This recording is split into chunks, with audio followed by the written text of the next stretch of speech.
সেদিন ছিল ছদ্দি ভাইয়ের বিয়ের পরের দিন। ওদের যেহেতু বাসি বিয়ের নিয়ম, তো আমরা সকাল সকাল উঠে ওখানে চলে গেছি।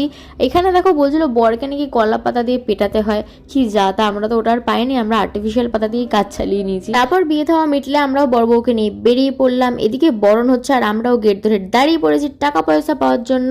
ওইসব মিটলে তারপর আমরা ব্রেকফাস্ট করে নিলাম, দিয়ে সবাই বসে একটু গল্প করছিলাম। আর ছদ্দি ভাই ওদিকে ব্যাগপাটরা গোছাচ্ছিল শ্বশুর বাড়ি যাওয়ার জন্য। তারপর তাড়াতাড়ি লাঞ্চ টাঞ্চ করে আমার তত্ত্বের চকলেটগুলো রেডি করা ছিল, ওগুলো তাড়াতাড়ি করে নিলাম। আর ওদিকে বদ্দি ভাই ও ছদ্দি ভাইকে সাজাচ্ছে, আর আমি ওর পায়ের মধ্যে ফেব্রিক দিয়ে একটু কলকা করে দিয়েছিলাম।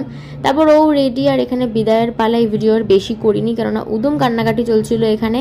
তারপর ওখানে চলে গেছে, আমিই গেছিলাম ছদ্দি ভাইয়ের সাথে। এখানেও দেখো সবাই গেট ধরে দাঁড়িয়ে পড়েছে টাকার জন্য। তারপর ছদ্দি ভাইয়ের আশীর্বাদ হলো, আরও গেম টেম খেলা হলো। তারপর আমরা তাড়াতাড়ি ডিনার করে শুয়ে পড়েছিলাম, কেননা পরের দিন ছিল ঘরোয়া বৌভাত। তো চলো আজকের মতো টাটা।